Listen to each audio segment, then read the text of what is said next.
Welcome back my children. Welcome to physics class. ഇന്ന് +1 കുട്ടികൾക്കുള്ള വേണ്ടിയുള്ള ക്ലാസ് ആണ്. +1ലെ നമ്മുടെ സെക്കൻഡ് ചാപ്റ്റർ ആയിട്ടുള്ള യൂണിറ്റ് ഓഫ് മെഷർമെന്റ്സ് ആണ് നമ്മൾ ഇന്ന് എടുക്കാൻ പോകുന്നത് കേട്ടോ. അപ്പോൾ യൂണിറ്റ് ഓഫ് മെഷർമെന്റ്സ് എന്ന ചാപ്റ്ററിലേക്ക് എല്ലാവർക്കും സ്വാഗതം. അപ്പോൾ ഈ ചാപ്റ്റർ കൂടുതലായിട്ട് നമ്മൾ ഡിസ്കസ് ചെയ്യുന്നത് നമുക്ക് ചുറ്റുമുള്ള ക്വാണ്ടിറ്റീസുകൾ, അളവുകളെ എങ്ങനെ തരംതിരിക്കുന്നു എന്ന കാര്യവും, അതേപോലെ പല അളവുകളും പല രീതിയിൽ കൈമാറ്റം എങ്ങനെയാണ് നമുക്ക് ട്രാൻസ്ഫോം ചെയ്യുക എന്നുള്ള കാര്യം, ഒരു ഇക്വേഷൻസ് ഒക്കെ എങ്ങനെയാണ് ക്രിയേറ്റ് ചെയ്യപ്പെടുന്നത് എന്നുള്ള വിശദമായിട്ടുള്ള കാര്യങ്ങളൊക്കെ ഡിസ്കസ് ചെയ്യുന്നതാണ് യൂണിറ്റ്സ് ആൻഡ് മെഷർമെന്റ്സ് എന്നുള്ള ചാപ്റ്റർ. സംഭവം വളരെ നമ്മുടെ ഇൻട്രൊഡക്ടറി ചാപ്റ്റർ ആണ്, പക്ഷെ അത് നമ്മുടെ +1 ക്ലാസ്സിലേക്കുള്ള ഒരു ഇൻട്രൊഡക്ഷൻ കൂടിയാണ് അല്ലേ. നമ്മൾ ഇതുവരെ ഹൈസ്കൂളിലായിരുന്നു, ഇനി നമ്മൾ പഠിക്കുന്നത് ഹയർ സെക്കൻഡറിയിലാണ്. അപ്പോൾ ഹയർ സെക്കൻഡറിയിലേക്ക് വരുമ്പോൾ എന്തായാലും ഹൈസ്കൂളിനെ പോലെ ആവില്ല എന്ന് നിങ്ങൾക്ക് നന്നായിട്ട് അറിയാമല്ലോ. കുറച്ചും കൂടി കൂടുതലായിരിക്കും അല്ലേ. നിങ്ങളുടെ പഠിത്തവും നിങ്ങളുടെ നിലവാരവും ഇതിനനുസരിച്ചിട്ട് കൂടണം. അപ്പോൾ നിങ്ങൾക്ക് അതേ ലെവലിൽ ഉയരാൻ വേണ്ടിയിട്ടുള്ള ക്ലാസ്സുകൾ പ്രൊവൈഡ് ചെയ്യുന്നുണ്ട്. എല്ലാവരും സബ്സ്ക്രൈബ് ചെയ്യുക, ലൈക്ക് ചെയ്യുക, നിങ്ങളുടെ ഫീഡ്ബാക്ക് ഒക്കെ അറിയിക്കുക. ഓക്കെ, അപ്പം നമുക്ക് നമ്മുടെ ക്ലാസ് ഒക്കെ കേൾക്കാം. നമ്മുടെ ചാപ്റ്ററിലെ കാര്യം നോക്കാം. നമുക്ക് ചുറ്റും പലതരത്തിലുള്ള ക്വാണ്ടിറ്റികളുണ്ട് അല്ലേ. ആ ക്വാണ്ടിറ്റികളെ കുറിച്ചിട്ടാണ് നമ്മൾ ആദ്യം പഠിക്കുന്നത്. ഇപ്പം ഏതൊരു ക്വാണ്ടിറ്റീനെ നമുക്ക് മെഷർ ചെയ്യാൻ, നമുക്ക് അളക്കാൻ സാധിക്കുന്നുണ്ടെങ്കിൽ ആ ഒരു ക്വാണ്ടിറ്റീനെ നമ്മൾ എന്ത് പറയും? ഫിസിക്കൽ ക്വാണ്ടിറ്റി എന്ന് പറയും. Physical quantity. അപ്പോൾ ഫിസിക്കൽ ക്വാണ്ടിറ്റി എന്ന് പറഞ്ഞാൽ എന്താണ്? Quantity that can be measure ചെയ്യാൻ പറ്റുന്ന ക്വാണ്ടിറ്റികളാണ് ഫിസിക്കൽ ക്വാണ്ടിറ്റീസുകൾ അല്ലേ. ഒരു മേശയുടെ നീളം അത് നമുക്ക് മെഷർ ചെയ്യാൻ സാധിക്കും. നമ്മുടെ വീട്ടിലുള്ള പഞ്ചസാര, അതിൻ്റെ തൂക്കം അത് നമുക്ക് മെഷർ ചെയ്യാൻ സാധിക്കും അല്ലേ. നമ്മൾ നടന്ന ദൂരം, അതൊക്കെ നമുക്ക് മെഷർ ചെയ്യാൻ സാധിക്കും. അപ്പോൾ ഏതൊരു ക്വാണ്ടിറ്റി എടുത്തോളൂ, അതിന് മെഷർ ചെയ്യാൻ സാധിക്കുന്നുണ്ടെങ്കിൽ അതൊക്കെ എന്താണ്? ഫിസിക്കൽ ക്വാണ്ടിറ്റികളാണ്. ഈ ഫിസിക്കൽ ക്വാണ്ടിറ്റീസിൽ തന്നെ ചില ക്വാണ്ടിറ്റികൾ നമുക്ക് ഫിസിക്കൽ ക്വാണ്ടിറ്റികൾ പോലും വെച്ചുകൊണ്ട് എക്സ്പ്ലെയിൻ ചെയ്യാൻ സാധിക്കില്ല. ഫിസിക്കൽ ക്വാണ്ടിറ്റീസുകൾ യൂസ് ചെയ്തുകൊണ്ട് നമുക്ക് എക്സ്പ്ലെയിൻ ചെയ്യാൻ പറ്റാത്ത തരം ക്വാണ്ടിറ്റികളുണ്ട്. അതായത് ആ തരം ക്വാണ്ടിറ്റികളാണ് ഫണ്ടമെന്റൽ ക്വാണ്ടിറ്റീസ് എന്ന് പറയുന്നത്. ഫണ്ടമെന്റൽ ക്വാണ്ടിറ്റി എന്ന് വെച്ചാൽ these are the quantities that cannot be explained in terms of these physical quantities. Okay, physical quantities അതായത് ഫിസിക്കൽ ക്വാണ്ടിറ്റി എടുത്തുള്ളൂ, പക്ഷെ അത് വെച്ചുകൊണ്ട് നമുക്ക് ഈ ഒരു ക്വാണ്ടിറ്റീനെ എക്സ്പ്ലെയിൻ ചെയ്യാൻ സാധിക്കില്ല. അത് ഫണ്ടമെന്റൽ ആണ്. അത് എന്താ പറയുക, സയന്റിഫിക്കലി പ്രൂവ്ഡ് ആയിട്ടുള്ള ക്വാണ്ടിറ്റികളാണ്. ആ ക്വാണ്ടിറ്റികൾ ഏതാണെന്നൊക്കെ അറിയണ്ടേ? അവരാണ് length, mass, time, temperature, amount of substance, electric current, luminous intensity.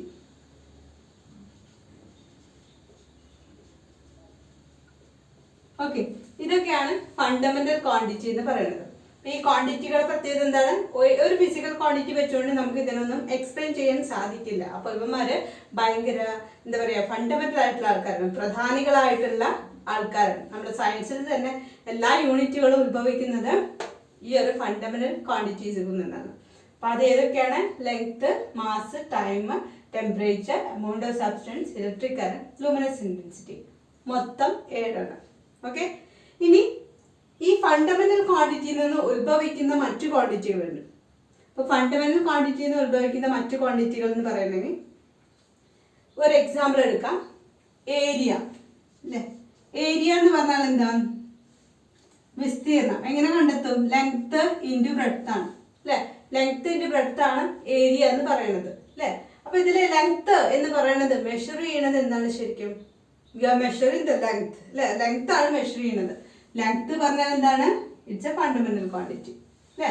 ഒരു ഫണ്ടമെന്റൽ ക്വാണ്ടിറ്റി ആണ്. ഇൻറ്റു ഇനി ബ്രെഡ്ത്ത്. ഇപ്പൊ ഈ ഒരു ബോഡിന്റെ ബ്രെഡ്ത്ത് എന്ന് പറഞ്ഞിട്ട് നമ്മൾ മെഷർ ചെയ്യുന്നത് എന്താണ്? ആക്ച്വലി ഇത് ലെങ്ത് അല്ലെ. ലെങ്ത് തന്നെയാണ് മെഷർ ചെയ്യുന്നത് അല്ലെ. അപ്പോൾ അതും എന്താണ്? ഒരു ഫണ്ടമെന്റൽ ക്വാണ്ടിറ്റിയാണ്. അപ്പൊ ഈ രണ്ട് ഫണ്ടമെന്റൽ ക്വാണ്ടിറ്റികളും കൂടി ചേർന്നപ്പോൾ നമുക്ക് എന്താ കിട്ടിയത്? പുതിയൊരു ക്വാണ്ടിറ്റിയാണ് കിട്ടിയത് അല്ലെ. പുതിയൊരു ക്വാണ്ടിറ്റി ആയിട്ടുള്ള ഏരിയ ആണ് കിട്ടിയത്. അപ്പോൾ ഫണ്ടമെന്റൽ ക്വാണ്ടിറ്റികൾ കൂടി ചേർന്ന് ഉണ്ടാകുന്ന ക്വാണ്ടിറ്റികളെയാണ് നമ്മൾ എന്തായിട്ട് വിളിക്കുന്നത്? ഡിറൈവ്ഡ് ക്വാണ്ടിറ്റീസ് ആയിട്ട് വിളിക്കുന്നത്. Derived quantities. ഓക്കെ, ഫണ്ടമെന്റൽ ക്വാണ്ടിറ്റികളിൽ നിന്ന് ഉത്ഭവിക്കുന്ന ക്വാണ്ടിറ്റികളാണ് ഡിറൈവ്ഡ് ക്വാണ്ടിറ്റീസ്. ഇപ്പൊ ഏരിയ ഒരു എക്സാമ്പിൾ ആണ്. ഇനി നമുക്ക് വോളിയം എടുക്കാം. വോളിയം അഥവാ വ്യാപ്ത. വോളിയം എന്ന് പറഞ്ഞാൽ എന്താണ്? ലെങ്ത്, ബ്രെഡ്ത്ത്, ദെൻ തിക്നെസ് അല്ലെ? ലെങ്ത്, ബ്രെഡ്ത്ത്, തിക്നെസ് ചേർന്നതാണ് വോളിയം. അപ്പോൾ വോളിയം എങ്ങനെയാണ് ഡിറൈവ്ഡ് ക്വാണ്ടിറ്റി ആയി തീരുന്നത്? ഇവിടെ നമ്മൾ എന്താ മെഷർ ചെയ്യണത്? ലെങ്ത് തന്നെ. ബ്രെഡ്ത്ത് മെഷർ ചെയ്യാന്ന് പറഞ്ഞാൽ ഇറ്റ്സ് ആക്ച്വലി ഫണ്ടമെന്റൽ ക്വാണ്ടിറ്റി ആയിട്ട് ലെങ്ത് തന്നെയാണ് മെഷർ ചെയ്യുന്നത്. തിക്നെസ് മെഷർ ചെയ്യാന്ന് പറഞ്ഞിട്ടുണ്ടെങ്കിൽ actually we are measuring the length അല്ലെ? ഫണ്ടമെന്റൽ ക്വാണ്ടിറ്റി ആയിട്ടുള്ള ലെങ്ത് തന്നെയാണ് മെഷർ ചെയ്യുന്നത്. അപ്പോൾ 3 ലെങ്ത്തുകൾ തമ്മിൽ മൾട്ടിപ്ലൈ ചെയ്തപ്പോഴാണ് നമുക്ക് പുതിയൊരു ക്വാണ്ടിറ്റി വന്നത്. ഈ ക്വാണ്ടിറ്റിയുടെ പേരെന്താണ്? വോളിയം. വോളിയം എന്തിന്റെ എക്സാമ്പിൾ ആണ്? ഡിറൈവ്ഡ് ക്വാണ്ടിറ്റിക്ക് എക്സാമ്പിൾ ആണ്. ഇനിയും ഒരു എക്സാമ്പിൾ കൂടി പറയാം. ബാക്കി എക്സാമ്പിളൊക്കെ നിങ്ങൾ സ്വയം കണ്ടെത്തുക കേട്ടോ. ഈ ഒരു ക്വാണ്ടിറ്റീസുകളൊക്കെ വെച്ചുകൊണ്ട് നമുക്ക് പുതിയതായിട്ട് ഒരു ക്വാണ്ടിറ്റി ഉണ്ടാക്കാൻ പറ്റുന്നുണ്ടോ എന്ന് നിങ്ങളൊന്ന് ട്രൈ ചെയ്യാം. ഓക്കെ, അപ്പം നമ്മുടെ ലാസ്റ്റത്തെ എക്സാമ്പിളോട് നോക്കാം. വെലോസിറ്റി. വെലോസിറ്റി അഥവാ പ്രവേഗം എങ്ങനെ കണ്ടെത്തും? യെസ്, ഡിസ്പ്ലേസ്മെന്റ് ബൈ ടൈം ആണ് പ്രവേഗം അല്ലെ? ഡിസ്പ്ലേസ്മെന്റ് ബൈ ടൈം ആണ് പ്രവേഗം. അപ്പൊ ഡിസ്പ്ലേസ്മെന്റ് എന്ന് പറയുന്നത് എന്താണ്? ചേഞ്ച് ഇൻ പൊസിഷൻ ആണ്. ഒരു ഓബ്ജക്റ്റിന്റെ പൊസിഷൻ മാറുമ്പോഴാണ് നമ്മൾ ഡിസ്പ്ലേസ്മെന്റ് എന്ന് പറയുന്നത്. അപ്പൊ ആക്ച്വലി നമ്മൾ ഈ ഡിസ്പ്ലേസ്മെന്റിൽ എന്താ മെഷർ ചെയ്യുന്നത്? If you have meter scale, then what we are measuring? Actually the distance or the length, right? Length between the 2 points. അതുകൊണ്ട് നമുക്ക് ഇവിടെ പറയാം ഫണ്ടമെന്റൽ ക്വാണ്ടിറ്റി ആയിട്ടുള്ള length divided by fundamental quantity ആയിട്ടുള്ള ടൈം ചെയ്യുമ്പോഴാണ് നമുക്ക് പുതിയ ക്വാണ്ടിറ്റി ആയിട്ടുള്ള വെലോസിറ്റി കിട്ടുന്നത്. ഓക്കെ, അപ്പോൾ വെലോസിറ്റി എന്തിന് എക്സാമ്പിൾ ആണ്? ഡിറൈവ്ഡ് ക്വാണ്ടിറ്റിക്ക് എക്സാമ്പിൾ ആണ്. അപ്പോൾ ഓർത്തിരിക്കുക, physical ക്വാണ്ടിറ്റീസുകളുണ്ട്. Any quantity that we can measure, it is called the physical quantities. Then there is a fundamental quantities. What are the speciality of these fundamental quantities? They can be explained in terms of the fundamental quantities. And we have 7 basic fundamental quantities. And the third one is a derived quantity. What is the speciality of derived quantities? Yes, they are the quantities. They are derived from the fundamental quantities. Fundamental ക്വാണ്ടിറ്റികളിൽ നിന്ന് ഉണ്ടായിട്ടുള്ള പുതിയ ക്വാണ്ടിറ്റികളെ വിളിക്കുന്ന പേരാണ് derived quantities. Okay, അപ്പം നമുക്ക് 3 ക്വാണ്ടിറ്റികൾ കിട്ടി. ഈ 3 ക്വാണ്ടിറ്റികളെ നമുക്ക് ഇതേപോലെ ഇങ്ങനെ കൊണ്ടു നടക്കാൻ പറ്റില്ല. We should have A representation, we should have A unit അല്ലേ? ഈ ഒരു 3 ക്വാണ്ടിറ്റികൾക്കും എന്തുണ്ടാവണം? യൂണിറ്റ് ഉണ്ടാകണം. ഓക്കെ, അപ്പം നമ്മൾ പറഞ്ഞിട്ടുള്ള ക്വാണ്ടിറ്റീസിലെ റെപ്രസെൻറ്റ് ചെയ്യണമെങ്കിൽ മസ്റ്റ് ആയിട്ട് അവിടെ ഒരു യൂണിറ്റ് ഉണ്ടായിരിക്കണം. യൂണിറ്റ് എന്ന് പറഞ്ഞിട്ടുണ്ടെങ്കിൽ ഒരു റെഫറൻസ് സ്റ്റാൻഡേർഡ് ആണ് അല്ലേ? നമുക്ക് ഒരു വസ്തു അളക്കണമെങ്കിൽ ആ വസ്തുവിനെ അളക്കാൻ എടുക്കുന്ന എന്താണോ, അടിസ്ഥാനപരമായി എടുക്കുന്നത് എന്താണോ, അതാണ് ഈ റെഫറൻസ് സ്റ്റാൻഡേർഡ് എന്ന് പറയുന്നത്, റെഫറൻസ് പോയിന്റ് എന്ന് പറയുന്നത്. ഓക്കെ, ആ റെഫറൻസ് പോയിന്റാണ് നമ്മൾ എന്ത് പറയുന്നത്? യൂണിറ്റ് ആയിട്ട് എടുക്കുന്നത്. പലതരത്തിലുള്ള യൂണിറ്റുകളുണ്ട്, പലതരത്തിൽ നമ്മൾ ഉപയോഗിക്കുന്നുണ്ട്. അപ്പോൾ ഇങ്ങനെയൊക്കെ വേൾഡ് വൈഡ് ആയിട്ട് നമുക്ക് യൂണിറ്റ് ഉപയോഗിക്കണമെങ്കിൽ യൂണിറ്റിന് പ്രത്യേകതകൾ വേണ്ടേ? വേണം. ഏറ്റവും വലിയ പ്രത്യേകത എന്താണ്? യൂണിറ്റ് എല്ലാവർക്കും ഒരേപോലെ അസസ് ചെയ്യാൻ പറ്റുന്നതായിരിക്കണം അല്ലെ? ഈസിലി അസസബിൾ ആയിരിക്കണം. ഈസിലി അസസബിൾ ആയിരിക്കണം നമ്മുടെ യൂണിറ്റ്. ഇനി രണ്ടാമത്തെ കാര്യം എന്താ? ഹൈലി പ്രിസൈസ് ആയിരിക്കണം അല്ലെ? ഹൈലി പ്രിസൈസ്, കൃത്യത വളരെ ഇമ്പോർട്ടൻ്റ് ആണ് യൂണിറ്റിൽ. ഓക്കെ, ദെൻ മൂന്നാമത്തെ കാര്യം എന്ന് പറഞ്ഞു കഴിഞ്ഞാൽ എന്താണ്? It should not change with time and place അല്ലേ? സ്ഥലങ്ങൾ മാറുമ്പോഴോ ടൈം മാറുമ്പോഴോ ഈ യൂണിറ്റ് മാറാൻ പാടില്ല. ഓക്കെ, ഇപ്പൊ രാവിലെ 10 മണി വരെ നമുക്കൊരു യൂണിറ്റാണ് നമ്മൾ യൂസ് ചെയ്തത്. പക്ഷെ 10:30ക്ക് ശേഷം വേറൊരു യൂണിറ്റ് നമ്മൾ നിലവിൽ കൊണ്ടുവരാൻ പാടില്ല. എപ്പോഴും എന്ത് ചെയ്യണം? ടൈമിൽ എല്ലാ ടൈമിലും കറക്റ്റ് ആയിട്ടുള്ള യൂണിറ്റ് തന്നെയാണ് യൂസ് ചെയ്യേണ്ടത്. ഓക്കെ, അതേപോലെ സ്ഥലങ്ങൾ സ്ഥലം മാറുമ്പോഴും നമ്മൾ എന്ത് ചെയ്യാൻ പറ്റില്ല? യൂണിറ്റുകൾ മാറി മാറി കൊണ്ടുപോകാൻ പാടുള്ളതല്ല. ഓക്കെ, അതുകൊണ്ട് യൂണിറ്റ് ഇമ്പോർട്ടൻ്റ് ആണ് കേട്ടോ. അപ്പൊ ഈസിലി അസസബിൾ ആയിരിക്കണം, ഹൈലി പ്രിസൈസ് ആയിരിക്കണം, ടൈം ആൻഡ് പ്ലേസിനനുസരിച്ചിട്ട് മാറാനും പാടില്ല. ഓക്കെ, അപ്പൊ ഇത്രയും ക്വാളിറ്റി ആണ് നമ്മുടെ യൂണിറ്റിന്. അപ്പോൾ ഈ യൂണിറ്റുകൾ നമ്മൾ ഫണ്ടമെന്റൽ ക്വാണ്ടിറ്റീസിൽ റെപ്രസെന്റ് ചെയ്യുവാണെങ്കിൽ അവരെ വിളിക്കുന്ന പേരാണ് ഫണ്ടമെന്റൽ യൂണിറ്റ്. ഓക്കെ, ഫണ്ടമെന്റൽ ക്വാണ്ടിറ്റീസിനെ റെപ്രസെന്റ് ചെയ്യുന്ന യൂണിറ്റുകളാണ് ഫണ്ടമെന്റൽ യൂണിറ്റ്സ്. അതേപോലെ ഡിറൈവ്ഡ് ക്വാണ്ടിറ്റീസിനെ റെപ്രസെന്റ് ചെയ്യുന്ന യൂണിറ്റുകൾ പറയുന്ന പേരാണ് derived units. Okay, so we have fundamental units and derived units. Fundamental units stand for fundamental quantities like length, mass, time, temperature, luminescent intensity, amount of substance. And derived quantities, they stand for the derived units. Derived units stand for the derived quantities. Okay, like meter cube, kilogram per meter cube, then watt, then meter per second, like this. Okay, അതൊക്കെയാണ് derived യൂണിറ്റുകൾ. പഠിക്കാൻ പോകുന്നത് system of units ആണ്. യൂണിറ്റുകളുടെ systems, അതായത് ഒരുപാട് classifications ഉണ്ട്. യൂണിറ്റുകൾ പലതരത്തിൽ റെപ്രസെന്റ് ചെയ്യുന്നുണ്ട്. അക്കാര്യമാണ് നമ്മൾ ഡിസ്കസ് ചെയ്യുന്നത്. അപ്പോൾ യൂണിറ്റ് എന്ന് പറയുന്നത് റെഫറൻസ് സ്റ്റാൻഡേർഡ് ആണെന്ന് നിങ്ങൾക്കറിയാമല്ലോ, അല്ലെങ്കിൽ അറിയാം. അത് റെഫറൻസ് സ്റ്റാൻഡേർഡ് മാത്രമാണ്. ആ റെഫറൻസിനെ വെച്ചുകൊണ്ടാണ് നമ്മൾ പല വസ്തുക്കളെയും മെഷർ ചെയ്യുന്നത്. അപ്പോൾ അങ്ങനെ എടുക്കുന്ന റെഫറൻസിന് കുറച്ച് പ്രത്യേകതകൾ വേണ്ടേ? തീർച്ചയായും വേണം. നമ്മൾ എടുക്കുന്ന യൂണിറ്റ് ഈസി ഉള്ളതായിരിക്കും, എല്ലാവർക്കും അസസ് ചെയ്യാൻ പറ്റുന്ന, ഈസി ആയിട്ട് അസസ് ചെയ്യാൻ പറ്റുന്ന ഒരു യൂണിറ്റ് ആയിരിക്കണം. പിന്നെ ഹൈ പ്രിസൈസ് ആയിരിക്കണം, അല്ലേ? തീർച്ചയായും നമ്മൾ എടുക്കുന്ന ഒരു അളവെന്ന് പറഞ്ഞാൽ വളരെ കൃത്യത ഉള്ളതായിരിക്കണം, പ്രിസൈസ് ആയിരിക്കും. പിന്നെ നമുക്ക് പറയാവുന്നത്, ഈ യൂണിറ്റുകൾ ഒരു സ്ഥലത്ത് നിന്ന് മറ്റൊരു സ്ഥലത്തേക്ക് പോകുമ്പോഴോ സമയം മാറുന്നതിനനുസരിച്ചിട്ടോ എന്ത് പാടില്ല, മാറാൻ പാടുള്ളതല്ല. ഓക്കെ, അപ്പോൾ ഇങ്ങനെ കുറച്ച് ഗുണങ്ങളൊക്കെ ഉണ്ട്. ഗുണങ്ങൾ ഉണ്ടാവണം നമ്മളൊരു യൂണിറ്റ് എടുക്കുമ്പോൾ. അപ്പോൾ ഇങ്ങനെയുള്ള യൂണിറ്റുകൾ നമ്മൾ ഫണ്ടമെന്റൽ ആൻഡ് ഡിറൈവ്ഡ് യൂണിറ്റ്സുകൾ അല്ലെങ്കിൽ ഫണ്ടമെന്റൽ ക്വാണ്ടിറ്റീസിനെ റെപ്രസെന്റ് ചെയ്യുമ്പോൾ അവയെ ഫണ്ടമെന്റൽ യൂണിറ്റുകൾ എന്നും ഡിറൈവ്ഡ് ക്വാണ്ടിറ്റീസുകളെ റെപ്രസെന്റ് ചെയ്യുമ്പോൾ അവയെ ഡിറൈവ്ഡ് യൂണിറ്റ്സുകൾ എന്നും വിളിക്കാറുണ്ട്. അപ്പോൾ ഈ യൂണിറ്റിന്റെ ക്ലാസിഫിക്കേഷൻ ആണ് നമ്മളിവിടെ ചെയ്യാൻ പോകുന്നത്. ശ്രദ്ധിച്ച് കേൾക്കുക, ബോർഡ് ശ്രദ്ധിക്കുക. System of units. System of units എന്ന് പറഞ്ഞിട്ടുണ്ടെങ്കിൽ ആദ്യമായിട്ട് നമ്മൾ എടുക്കുന്നത് ഫണ്ടമെന്റൽ യൂണിറ്റുകളാണ്. ഫണ്ടമെന്റൽ യൂണിറ്റ് എന്ന് പറഞ്ഞാൽ ഫണ്ടമെന്റൽ ക്വാണ്ടിറ്റീസിനെ റെപ്രസെന്റ് ചെയ്യുന്നതാണ് ഫണ്ടമെന്റൽ യൂണിറ്റ്. അപ്പോൾ ഈ ഫണ്ടമെന്റൽ യൂണിറ്റുകളിൽ എങ്ങനെയാണ് റെപ്രസെന്റ് ചെയ്ത് നോക്കാം. ഇതിൽ മെയിൻ ആയിട്ട് നമ്മൾ എടുക്കുന്ന ഫണ്ടമെന്റൽ ക്വാണ്ടിറ്റീസ് എന്ന് പറയുന്നത് ലെങ്ത്, മാസ്, ടൈം ആണ്. ഓക്കെ, അപ്പോൾ സിസ്റ്റം ഓഫ് യൂണിറ്റ്സുകൾ ആദ്യത്തെ പറയുന്നത് MKS സിസ്റ്റം ആണ് കേട്ടോ. ആദ്യത്തെ പറയുന്നത് MKS സിസ്റ്റം. അപ്പൊ ഈ MKS സിസ്റ്റത്തിൽ എങ്ങനെയാണ് ഈ ഫണ്ടമെന്റൽ ക്വാണ്ടിറ്റീസുകളെ, അവിടെ യൂണിറ്റുകളെ എങ്ങനെ റെപ്രസെന്റ് ചെയ്യുന്നത് നോക്കാം. അപ്പൊ MKS സിസ്റ്റത്തിന് നമ്മൾ റെപ്രസെന്റ് ചെയ്യുന്ന ക്വാണ്ടിറ്റീസ് നമ്മളിവിടെ എഴുതാണ് കേട്ടോ. Length, mass, then time. Okay, length, mass, time, ഇതാണ് നമ്മുടെ ഫണ്ടമെന്റൽ ക്വാണ്ടിറ്റികൾ. ഇനി ഈ ക്വാണ്ടിറ്റികളെ എങ്ങനെയാണ് MKS സിസ്റ്റത്തിൽ റെപ്രസെന്റ് ചെയ്യാൻ നോക്കാം. ലെങ്ത് MKS സിസ്റ്റത്തിൽ റെപ്രസെന്റ് ചെയ്യുന്നത് മീറ്റർ വെച്ചുകൊണ്ടാണ്. Length is measured as metre.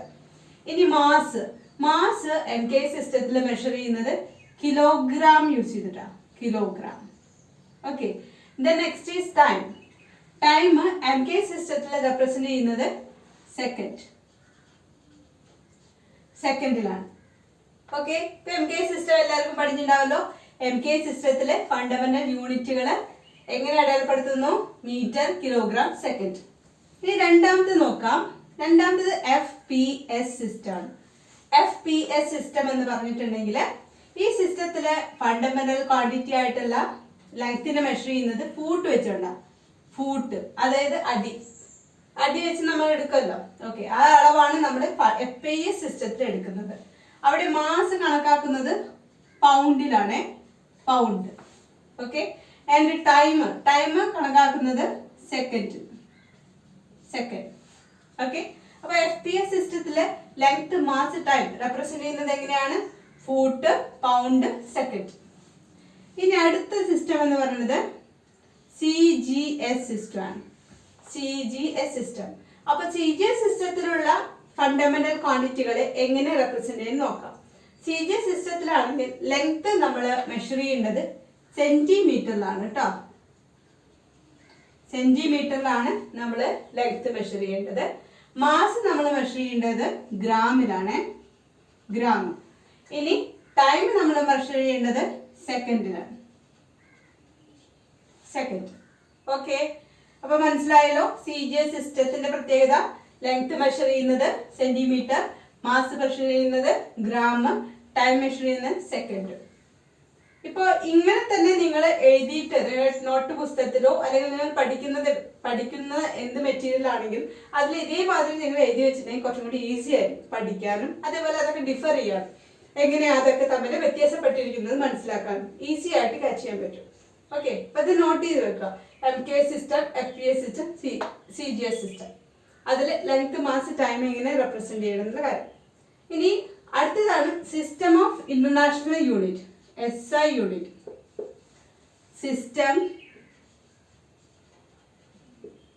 System of international units ആണ് system of international units, SI system. ഈ SI സിസ്റ്റത്തിലുള്ള യൂണിറ്റ് റെപ്രസെന്റേഷൻ ആണ് നമ്മൾ വേരിയസ് ബ്രാഞ്ചസിൽ യൂസ് ചെയ്യുന്നത്. അത് സയൻസ് ആവട്ടെ, എഞ്ചിനീയറിംഗ് ആവട്ടെ, ഏത് സയൻസ് റിലേറ്റഡ് ആയിട്ടുള്ള ഏത് ബ്രാഞ്ച് എടുത്തോളൂ, അതേപോലെ മാത്തമാറ്റിക്കൽ ബ്രാഞ്ചസ് ഒക്കെ എടുത്തോളൂ, അതിലൊക്കെ നമ്മൾ കണക്കാക്കുന്നത് എന്താണ്? SI യൂണിറ്റിലാണ്. SI യൂണിറ്റിന്റെ പ്രത്യേകത എന്ന് പറഞ്ഞിട്ടുണ്ടെങ്കിൽ വളരെ ഈസി ആയിട്ട് ആർക്കും അസസ് ചെയ്യാൻ പറ്റുന്ന യൂണിറ്റാണ് SI യൂണിറ്റ്. അതേപോലെ ഈ യൂണിറ്റുകൾ വേറൊരു പെർട്ടിക്കുലർ പ്ലേസ് വെച്ചിട്ട് മാറുകയോ ടൈം വെച്ച് മാറുകയോ ഇല്ല, ഹൈലി പ്രിസൈസും കൂടിയാണ്. അപ്പോൾ അങ്ങനെയുള്ള സാധ്യതകൾ കണക്കാക്കിക്കൊണ്ടാണ് നമ്മൾ SI യൂണിറ്റുകൾ എടുക്കുന്നത്. ഈ SI യൂണിറ്റുകളെ നമ്മുടെ ഫണ്ടമെന്റൽ ക്വാണ്ടിറ്റീസുകളെ എങ്ങനെ റെപ്രസെന്റ് ചെയ്യുന്നു എന്നുള്ള വിധമാണ് ഇനി കാണിക്കാൻ പോകുന്നത്. അപ്പോൾ കുട്ടികളെ, നമ്മുടെ പരീക്ഷയിൽ നിങ്ങൾ എക്സാം ഓറിയന്റഡ് ആയിട്ടും കൂടി പഠിക്കുകയാണെങ്കിൽ ശ്രദ്ധിക്കേണ്ട കാര്യം, പരീക്ഷയിൽ വിട്ടുമാറാത്ത അല്ലെങ്കിൽ ഒഴിച്ചുകൂടാനാകാത്തൊരു ക്വസ്റ്റ്യനാണ് സിസ്റ്റം ഓഫ് യൂണിറ്റ്സുകളെ കുറിച്ചുള്ള ഷോർട്ട് നോട്ടോ അല്ലെങ്കിൽ സിസ്റ്റം ഓഫ് യൂണിറ്റ്സുകളെ എങ്ങനെ റെപ്രസെന്റ് ചെയ്യുന്നു എന്നുള്ള ക്വസ്റ്റ്യൻ. അപ്പം നിങ്ങൾ ഈ ബോർഡ് വർക്ക് നന്നായിട്ട് ശ്രദ്ധിക്കുക, ഇത് നിങ്ങൾ എഴുതിയെടുക്കുക. That will be very benefit for you. Okay, ഇനി നമുക്ക് സിസ്റ്റം ഓഫ് ഇന്റർനാഷണൽ യൂണിറ്റ്സുകൾ റെപ്രസെന്റ് ചെയ്യുന്ന വിധം നോക്കാം. ഇന്റർനാഷണൽ യൂണിറ്റ്സുകൾ മെയിൻ ആയിട്ട് 7 ഫണ്ടമെന്റൽ ക്വാണ്ടിറ്റീസ് അല്ലെങ്കിൽ 7 ഫണ്ടമെന്റൽ യൂണിറ്റുകളും 3 സബ്സിഡിയറി യൂണിറ്റുകളുണ്ട്, അതായത് സപ്ലിമെന്ററി യൂണിറ്റുകളുണ്ട്. അപ്പൊ ഈ 10 കൂടി ചേർന്നതാണ് സിസ്റ്റം ഓഫ് ഇന്റർനാഷണൽ യൂണിറ്റ്സ്. അത് ഫണ്ടമെന്റൽ ക്വാണ്ടിറ്റികൾക്കുണ്ട്, ഡിറൈവ്ഡ് ക്വാണ്ടിറ്റീസുകളുണ്ട്. അപ്പൊ ഇപ്പൊ നമ്മൾ നോക്കുന്നത് ഫണ്ടമെന്റൽ ക്വാണ്ടിറ്റീസുകളിലെ എങ്ങനെയാണ് റെപ്രസെന്റ് ചെയ്യുന്നത്, ഏത് വഴിയാണ്? സിസ്റ്റം ഓഫ് ഇന്റർനാഷണൽ യൂണിറ്റ്, അതായത് SI യൂണിറ്റ് പ്രകാരം. അപ്പൊ SI യൂണിറ്റ് ആണ് നമ്മുടെ ഫണ്ടമെന്റൽ ക്വാണ്ടിറ്റീസ് ആണ് length, mass, time, temperature,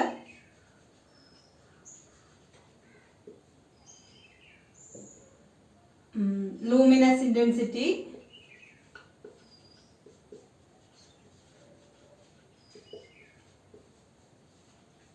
electric current,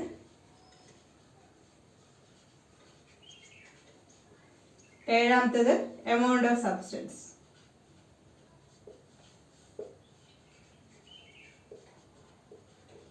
okay, അപ്പൊ ഈ 7 നമ്മുടെ ആദ്യത്തെ ഫണ്ടമെന്റൽ ക്വാണ്ടിറ്റീസുകൾ ഉള്ളത്. ഈ ഫണ്ടമെന്റൽ ക്വാണ്ടിറ്റീസുകളെ എങ്ങനെയാണ് റെപ്രസെന്റ് ചെയ്യണം എന്നുള്ള കാര്യമാണ് ഞാൻ ഇപ്പോഴത്തെ കാണിക്കുന്നത്. കൂടെ തന്നെ അവരുടെ സിമ്പിൾ, അത് എങ്ങനെയാണ് നമ്മൾ അടയാളപ്പെടുത്തുന്നത് അല്ലെങ്കിൽ അതിന്റെ സിമ്പിൾ എന്താണെന്ന കാര്യം. കാരണം ഇത് രണ്ടെണ്ണത്തിനും വളരെയധികം ഇമ്പോർട്ടൻസ് ഉണ്ട് കേട്ടോ. ഇനി നമുക്കത് എങ്ങനെയാന്ന് നോക്കാം. ഇനി അതിന്റെ യൂണിറ്റിനെ വിളിക്കുന്ന പേര് കേട്ടോ, യൂണിറ്റ്. ഇവിടെ അതിന്റെ സിമ്പിൾ ആണ് ഞാൻ എഴുതാൻ പോകുന്നത്. സിമ്പിൾ. ലെങ്ത്തിന്റെ യൂണിറ്റ് എന്താണ്? മീറ്റർ അല്ലെ? മീറ്ററിലാണ് അടയാളപ്പെടുത്തുക. Simple small letter M. Then മാസിന്റെ യൂണിറ്റ് എന്താണ്? കിലോഗ്രാം. SI യൂണിറ്റിൽ മാസ് അളക്കുന്നത് കിലോഗ്രാം തന്നെയാണ്. Simple kg. ദെൻ ടൈമിന്റെ യൂണിറ്റ് എന്താണ്? Second. Then simple S. Then ടെമ്പറേച്ചറിന്റെ യൂണിറ്റ് എന്താണ്? കെൽവിൻ. Simple K.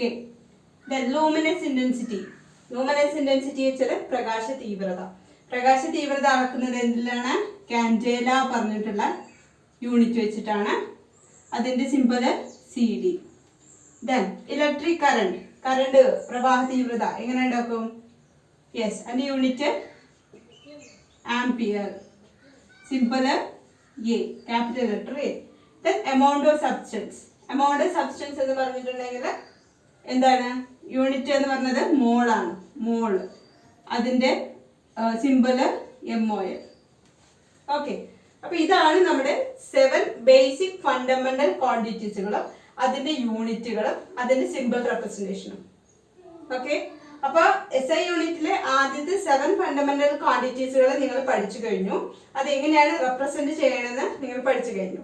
ഇനി അടുത്തത് തന്നെയാണ് SI യൂണിറ്റില് 3 സപ്ലിമെന്ററി യൂണിറ്റുകൾ ഉണ്ടെന്ന് പറഞ്ഞിട്ടുണ്ട് അല്ലെ? ആ 3 സപ്ലിമെന്ററി യൂണിറ്റുകളെ നമുക്ക് കണ്ടിന്യൂസ് നമ്പർ ആയിട്ട് തന്നെ എഴുതാം.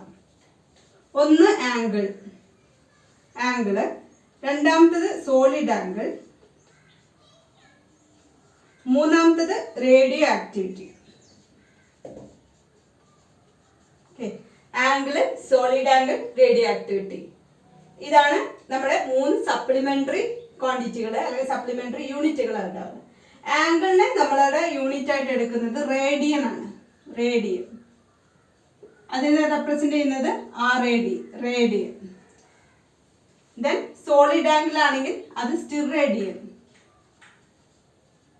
അതിനെ റെപ്രസെന്റ് ചെയ്യുന്നത് SR. ദെൻ റേഡിയോ ആക്ടിവിറ്റി അതിന്റെ യൂണിറ്റ് ബെക്യൂറൽ, അതിന്റെ യൂണിറ്റ് BQ.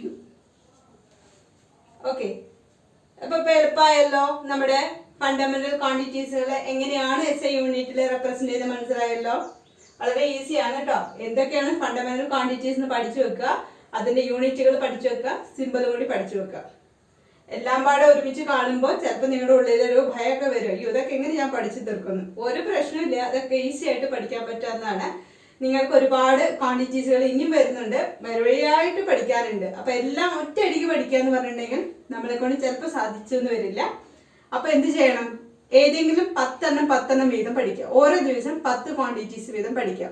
10 വീതം പഠിച്ചിട്ടുണ്ടെങ്കിൽ you can cover all the physical quantities and the unit. ഇനി അതും നിങ്ങൾക്ക് ബുദ്ധിമുട്ടാണ് അങ്ങനെയൊക്കെ തോന്നുന്നു വിചാരിക്കുന്ന കുട്ടികളുണ്ടെങ്കിൽ വറീഡാവണ്ട. നമ്മൾ യൂസ് ചെയ്യുന്ന ഹോൾ ടെക്സ്റ്റ് ബുക്ക് മൊത്തം ഈ ഒരു ക്വാണ്ടിറ്റീസുകളും ഈ സിമ്പിൾ റെപ്രസെന്റേഷനുമാണ്. അപ്പൊ ഇതൊക്കെ നിങ്ങൾ ആവർത്തിച്ച് പഠിക്കുന്നതായിരിക്കും.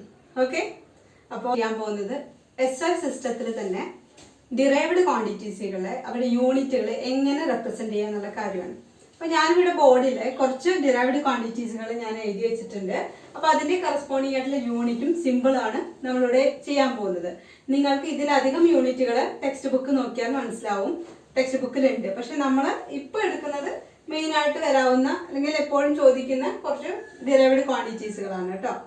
അപ്പോൾ എടുക്കുന്നതിന് മുൻപ് ഒരു കാര്യം പറയാനുള്ളത് വെച്ചിട്ടുണ്ടെങ്കിൽ, നിങ്ങളെ ടെക്സ്റ്റ് തുറക്കുമ്പോൾ തന്നെ ഒരുപാട് കാര്യങ്ങൾ നിങ്ങൾക്ക് പഠിക്കേണ്ടതായിട്ട് തോന്നും. ഇങ്ങനെ ക്വാണ്ടിറ്റീസുകൾ, സിമ്പിള് അങ്ങനെയൊക്കെ പറഞ്ഞിട്ട് അത് നിങ്ങൾക്ക് ഒറ്റയടിക്ക് പഠിക്കാന്ന് പറഞ്ഞിട്ടുണ്ടെങ്കിൽ ചിലപ്പോൾ കൺഫ്യൂഷനൊക്കെ ആക്കും ചില കുട്ടികൾക്ക്. എല്ലാവർക്കും ഒന്നും പറയുന്നില്ല, എങ്കിലും ചിലർക്ക് അത് കൺഫ്യൂഷൻ ആക്കും. അങ്ങനെ കൺഫ്യൂഷൻ ഉണ്ടാക്കുന്നുണ്ടെങ്കിൽ നിങ്ങൾ ഒരു കാര്യം ചെയ്യേണ്ടുള്ളൂ. ആദ്യത്തെ 10 ക്വാണ്ടിറ്റികൾ പഠിക്കാം. ഒരു ദിവസം 10 ക്വാണ്ടിറ്റി പഠിക്കാം. അടുത്ത ദിവസം അടുത്ത നെക്സ്റ്റ് ക്വാണ്ടിറ്റീസുകളായിട്ട് പഠിക്കാം. അങ്ങനെ ഇതിങ്ങനെ ഡിസ്ട്രിബ്യൂട്ട് ചെയ്ത് പഠിച്ചു കഴിഞ്ഞിട്ടുണ്ടെങ്കിൽ നിങ്ങൾക്ക് ഈസി ആയിട്ട് ഈ ഭാഗമൊക്കെ കവർ ചെയ്യാൻ പറ്റും. ഓക്കെ, അപ്പോൾ ഒരു കാരണവശാലും നിങ്ങൾ തളരണ്ട. എല്ലാത്തിനുള്ള സൊല്യൂഷൻ നമ്മുടെ കയ്യിലുണ്ട്. ഓക്കെ, അപ്പൊ നമുക്ക് നോക്കാം എങ്ങനെയാണ് നമുക്ക് ഈ ഡിറൈവ്ഡ് ക്വാണ്ടിറ്റീസിന്റെ യൂണിറ്റും സിമ്പിളൊക്കെ എഴുതാവുന്നത്. ആദ്യത്തെ ഡിറൈവ്ഡ് ക്വാണ്ടിറ്റി എന്താണ്? ഏരിയ ആണ്. ഏരിയ എന്ന് പറഞ്ഞത് ഫിസിക്കൽ ക്വാണ്ടിറ്റി അല്ലെങ്കിൽ ഫണ്ടമെന്റൽ ക്വാണ്ടിറ്റി ആയിട്ടുള്ള ലെങ്ത്തിൽ നിന്നാണ് വരുന്നത് അല്ലെ? അപ്പോൾ ഏരിയ എന്നുള്ള ഈ ഡിറൈവ്ഡ് ക്വാണ്ടിറ്റിയുടെ യൂണിറ്റ് എന്ന് പറഞ്ഞാൽ എന്താണ്? ഏരിയ എങ്ങനെ നമ്മൾ കണക്കാക്കാറ്? മീറ്റർ സ്ക്വയർ അല്ലെ? യെസ്, സ്ക്വയർ മീറ്റർ അല്ലെങ്കിൽ മീറ്റർ സ്ക്വയർ ആയിട്ടാണ് ഏരിയ കണക്കാക്കാറ്. അതിന് സിമ്പിൾ എങ്ങനെ എടുക്കാം? നമ്മള് M square, right? M square. ഇനി വോളിയം ആണ്. വോളിയം ആണെങ്കിൽ എങ്ങനെ നമ്മൾ കണക്കാക്കുക?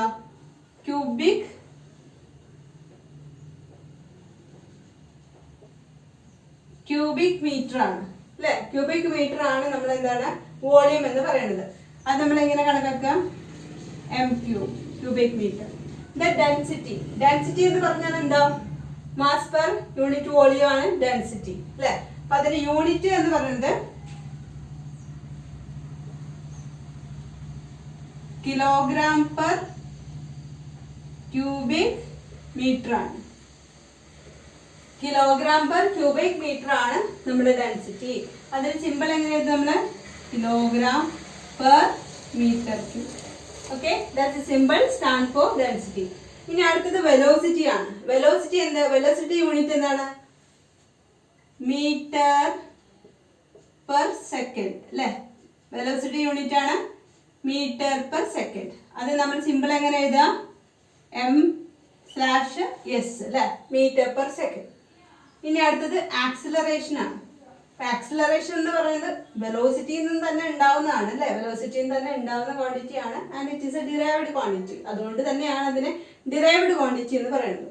അപ്പോൾ ആക്സിലറേഷന്റെ യൂണിറ്റ് എന്താണ്? മീറ്റർ പെർ സെക്കൻഡ് സ്ക്വയർ അല്ലേ? മീറ്റർ പെർ സെക്കൻഡ് സ്ക്വയർ ആണ് ആക്സിലറേഷന്റെ യൂണിറ്റ്. അത് നമ്മൾ എങ്ങനെ എഴുതും? Metre per second square. കിട്ടിയല്ലോ. ഇനി അടുത്തത് ഫോഴ്സ് ആണ്. ഫോഴ്സിന്റെ യൂണിറ്റ് എന്താണ് കുട്ടികളെ? യെസ്, എല്ലാവർക്കും അറിയുന്ന കാര്യമാണ് ന്യൂട്ടൺ. ന്യൂട്ടൺ ആണ് ഫോഴ്സിന്റെ യൂണിറ്റ്. അതിനെ റെപ്രസെന്റ് ചെയ്യുന്നത് ക്യാപിറ്റൽ ലെറ്റർ എൻ വെച്ചിട്ടാണ്. അടുത്തത് എനർജി. എനർജിയുടെ യൂണിറ്റ് എന്താണ്? ജൂൾ അല്ലെ? ജൂൾ ആണ് എനർജിയുടെ യൂണിറ്റ്. അതിനെ റെപ്രസെന്റ് ചെയ്യുന്ന ലെറ്റർ ജെ ആണ്. അടുത്തത് പവർ. പവറിന്റെ യൂണിറ്റ് എന്താണ്? പവറിന്റെ യൂണിറ്റ് വാട്ട് ആണ് അല്ലെ? പവറിന്റെ യൂണിറ്റ് വാട്ട് ആണ്. അതിനെ റെപ്രസെന്റ് ചെയ്യുന്നത് ഡബ്ല്യു പറഞ്ഞ ലെറ്റർ ആണ്. ഇനി അടുത്തത് ഇലക്ട്രിക് ചാർജ് ആണ്. ഇലക്ട്രിക് ചാർജ് എന്ന് പറയുമ്പോൾ എന്താണ്? കുളമ്പ് ആണ് അതിന്റെ യൂണിറ്റ്. കൂലംബ്. ദെൻ അതിന്റെ സിമ്പിൾ സി ആണ്. ഇനി അടുത്ത് ലൂമിനസ് ഫ്ലക്സ്. ലൂമിനസ് ഫ്ലക്സ് എന്ന ലൈറ്റുമായിട്ട് റിലേറ്റ് ചെയ്തതാണ്. ലൂമിനസ് ഫ്ലക്സിന്റെ യൂണിറ്റ് എന്ന് പറയുന്നത് ല്യൂമൻ ആണ് കേട്ടോ. ല്യൂമൻ. അതിന്റെ സിമ്പിൾ എന്ന് പറഞ്ഞാൽ എൽ. ഓക്കെ, അപ്പൊ നമ്മളിപ്പോ ഇവിടെ 10 ഡിറൈവ്ഡ് ക്വാണ്ടിറ്റീസുകളുടെ യൂണിറ്റും അതിന്റെ സിമ്പിൾ റെപ്രസെന്റേഷനും ഇവിടെ പറഞ്ഞു കഴിഞ്ഞിട്ടുണ്ട്. അപ്പൊ ഇനിയുള്ള ബാക്കിയുള്ള ഡിറൈവ്ഡ് ക്വാണ്ടിറ്റീസ് ടെക്സ്റ്റ് ബുക്കിലുണ്ട്. അത് നിങ്ങൾ നോക്കുക, നന്നായിട്ട് പഠിക്കുക. അപ്പോൾ ഞാൻ പറഞ്ഞ മാതിരി എല്ലാം ഒറ്റയടിക്ക് പഠിക്കാൻ ശ്രമിച്ചോളൂ, പ്രശ്നമില്ല. പക്ഷെ നിങ്ങൾ ഏറ്റവും നല്ലത് എന്തെങ്കിലും പാർട്ട് വൈസ് 5 എണ്ണം ഒരു ദിവസം, അടുത്ത ദിവസം ബാക്കി 5 എണ്ണം, അങ്ങനെ ഡിസ്ട്രിബ്യൂട്ട് ചെയ്ത് പഠിക്കുകയാണെങ്കിൽ ഇതെല്ലാം നമുക്ക് പഠിച്ചെടുക്കാൻ പറ്റും. ഇനി ഇത് പഠിച്ചെടുക്കാൻ പറ്റുമോ എന്നുള്ള സംശയം ഉണ്ടെങ്കിൽ തീർച്ചയായും പറ്റും. കാരണം നമ്മുടെ ടെക്സ്റ്റ് ബുക്ക് മൊത്തം നമ്മൾ ഹാൻഡിൽ ചെയ്യുന്നത് ഫുള്ള് ഈ യൂണിറ്റുകളാണ് കേട്ടോ. ഓരോ ചാപ്റ്ററിലും നമ്മൾ ഈ കാര്യങ്ങൾ കൂടെ തന്നെ നമ്മൾ റിപ്പീറ്റ് ചെയ്ത് പോകും. അങ്ങനെ നമ്മൾ ഓരോ ദിവസം കൂടുന്നവരും ഫിസിക്കൽ ക്വാണ്ടിറ്റീസുകളും ഡിറൈവ്ഡ് ക്വാണ്ടിറ്റീസുകളും ഫണ്ടമെന്റൽ ക്വാണ്ടിറ്റീസുകളും ഇതിനൊക്കെ കുറിച്ചിട്ട് നല്ല അറിവുള്ളവരായിട്ട് തീരും. ഓക്കെ, അപ്പോൾ ഇന്ന് ക്ലാസ് അറ്റൻഡ് ചെയ്തിട്ടുള്ള എല്ലാ കുട്ടികൾക്കും താങ്ക് യു. നിങ്ങളുടെ ഫീഡ്ബാക്ക് അറിയിക്കുക. Thank you so much.